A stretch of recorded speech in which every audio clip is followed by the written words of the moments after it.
తప్పుడు కేసులు పెడితే భయపడతామా? రాహుల్ చెప్పిన మాటలనే రేవంత్ చెప్పారు. రాహుల్ కూడా ఇక్కడ పప్పులో కాలేశారు పాపం. ఏది ముఖ్యమంత్రిగా ఉన్నప్పుడే, గుజరాత్ సీఎంగా ఉన్నప్పుడే నరేంద్ర మోడీ తన కులాన్ని బీసీగా మార్చుకున్నాడని. కానీ అంతకు 2 ఏళ్ల ముందే ఆయన ముఖ్యమంత్రి కావడానికి అసలు గుజరాత్గా నరేంద్ర మోడీ ముఖ్యమంత్రి అవుతాడా, రాజకీయాల్లోకి వస్తాడా ప్రత్యక్షంగా అనేటువంటి విషయం కూడా క్లారిటీ లేదు. 2001లో ముఖ్యమంత్రిగా ప్రమాణ స్వీకారం చేసేంత వరకు కూడా నరేంద్ర మోడీ ప్రత్యక్ష రాజకీయాల్లోకి వస్తాడని ఆయనకు కూడా తెలియదు. అప్పటిదాకా వార్డు మెంబర్ కూడా పోటీ చేయలేదు. సో ఆయన కులాన్ని ఇక్కడ మార్చుకుంటాడా అక్కడ మార్చుకుంటాడా అనేటువంటి విషయం కూడా ఆయనకు తెలియదు. 99లో గెజెట్ ఇచ్చింది కేంద్ర ప్రభుత్వం. 99లో గెజెట్ ఇచ్చినటువంటి కేంద్ర ప్రభుత్వం అయితే 2001లో నరేంద్ర మోడీ వచ్చిన తర్వాత ఆయన కులాన్ని బీసీలకు మార్చుకున్నాడు అనేటువంటి అంశం పైన తప్పుడు ప్రచారం చేసి రాహుల్ గాంధీ దొరికిపోయారు. అదే విషయం రేవంత్ రెడ్డి కూడా చెప్పారు. రాజ్యాంగ పరిరక్షణకు కాంగ్రెస్ కట్టుబడి ఉంది. రాజ్యాంగ పరిరక్షణ అంటే ఏంటిది? 106 సార్లు సవరణ జరిగితే కాంగ్రెస్ పార్టీ అన్ని సార్లు సవరణ చేస్తే తప్పులేనిది. బీజేపీ వచ్చినప్పుడు 3-4 సవరణలు చేస్తే రాజ్యాంగాన్ని మారుస్తారనేటువంటి ఒక ప్రాపగండా ఎందుకు క్రియేట్ అవుతున్నది? రాజ్యాంగానికి వ్యతిరేకంగా ముస్లింలకు, అంటే రాజ్యాంగం మీద కాంగ్రెస్ పార్టీకి నమ్మకం లేదు. రాజ్యాంగాన్ని పక్కకు నెట్టి అంబేద్కర్ చెప్పిన దానికి వ్యతిరేకంగా మతం ఆధారంగా రిజర్వేషన్లను వ్యతిరేకించింది అంబేద్కర్. ఈ దేశంలో పుట్టినటువంటి వాళ్ళకు, సిక్కులకు, బౌద్ధులకు, హిందువులకు మాత్రమే రిజర్వేషన్లు పొందేటువంటి అధికారం ఉంటుందని స్పష్టంగా అంబేద్కర్ చెప్పారు. ఆ అంబేద్కర్ చెప్పిన దానికి వ్యతిరేకంగా కాంగ్రెస్ పార్టీ ఓటు బ్యాంక్ రాజకీయాల కోసం ముస్లింలకు రిజర్వేషన్లు ఇచ్చి బీసీల పొట్టగొట్టింది, ఎస్సీల పొట్టగొట్టింది, ఎస్టీల పొట్టగొట్టింది.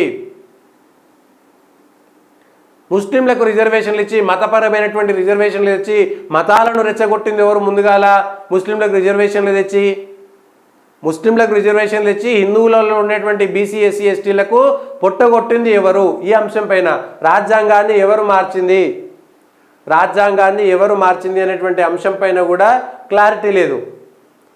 రాజ్యాంగాన్ని ఎవరు మార్చింది అనేటువంటి విషయం కూడా క్లారిటీ లేకుండా దీనిపైన ఇవాళ రాజ్యాంగం చుట్టూ, రిజర్వేషన్ల చుట్టూ ఎన్నికలు జరుగుతున్నాయి. కానీ కాంగ్రెస్ పార్టీ రెఫరెండం అన్న తర్వాత, కాంగ్రెస్ పార్టీ రేవంత్ రెడ్డి పరిపాలనకు రెఫరెండం అన్న తర్వాత, ఆ రెఫరెండం అయితే ఇదిగో మేము అధికారంలోకి వచ్చినాం 4 నెలల తర్వాత జరుగుతున్నాయి ఢిల్లీ లోక్సభ ఎన్నికలు. లోక్సభ ఎన్నికలు అయితే నరేంద్ర మోడీ మంచిగా పరిపాలన చేసిండా లేదా? 10 ఏళ్ల పాటు నరేంద్ర మోడీ ప్రజలకు మంచి చేసిండా, చెడ్డ చేసిండా? దేశాన్ని అమ్ముకున్నాడా? ఆయన కుటుంబం కోసం ఈ దేశాన్ని దోచుకున్నాడా? ఈ దేశంలో ఎంత అవినీతి జరిగింది? నరేంద్ర మోడీ దేశాన్ని దరిద్రంలోకి నెట్టిండా, అవినీతిలోకి నెట్టిండా, మంచి చేసిండా, దేశానికి పేరు తెచ్చిండా అనేటువంటిది ప్రజల్లో చర్చ జరుగుతుంది. ఈ దేశంలో జరిగేటువంటి లోక్సభ ఎన్నికలు నరేంద్ర మోడీ సర్కారును తీసుకురావాలన్నా వద్దా, తీసేసి లేదంటే కాంగ్రెస్లోనో వాళ్ళ కూటమిలోనో ఎవరినైనా ప్రధాని చేయడానికి ఈ ఎన్నికల్లో ఉపయోగపడుతుందా అనేటువంటిది జరుగుతున్నటువంటి చర్చ. తెలంగాణలో కాంగ్రెస్ ప్రభుత్వం మొన్న కొత్తగా వస్తే కాంగ్రెస్ పార్టీకి సంబంధించినటువంటి పరిపాలన 4 నెలలే అయితే రిఫరెండం అని చెప్పేది కాంగ్రెస్ పార్టీ. రిఫరెండం కాదు, 4 నెలలే అయింది, మేము అధికారంలోకి వచ్చి పెండ్లైనకు 9 నెలల దాకా ఆగాలే, 4 నెలలకే అని మళ్ళీ అదే కాంగ్రెస్ పార్టీ నేతలు చెప్తారు. అంటే కాంగ్రెస్లోనే ఇన్ని కాంట్రడిక్షన్స్ ఉన్నాయి.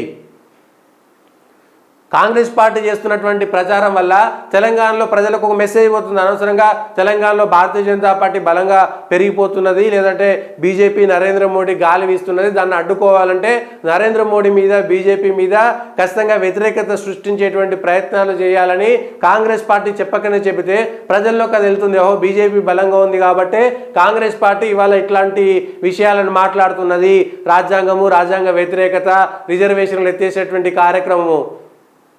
కానీ ఓబీసీలకు సంబంధించి ఇక్కడ ఎవరో ఒకరు మాట్లాడారు, బీసీ సంఘం నాయకుడు మాట్లాడుతూ, ఆర్ కృష్ణయ్య, జాదుల శ్రీనివాస్ గౌడ్ మాట్లాడుతూ, అరే ఎన్సీబీసీకి సంబంధించి 60 ఏళ్ల పాటు రాజ్యాంగ హోదా ఇవ్వకపోతే నరేంద్ర మోడీ వచ్చిన తర్వాత ఓబీసీ కమిషన్కు రాజ్యాంగ హోదా కల్పించి తెలంగాణకు సంబంధించి కల్వకుర్తిలో ఓడిపోయిన ఆచార్యని తీసుకుపోయి ఓబీసీ కమిషన్ మెంబర్గా నియమించింది భారతీయ జనతా పార్టీ, రాజ్యాంగ హోదా కల్పించింది.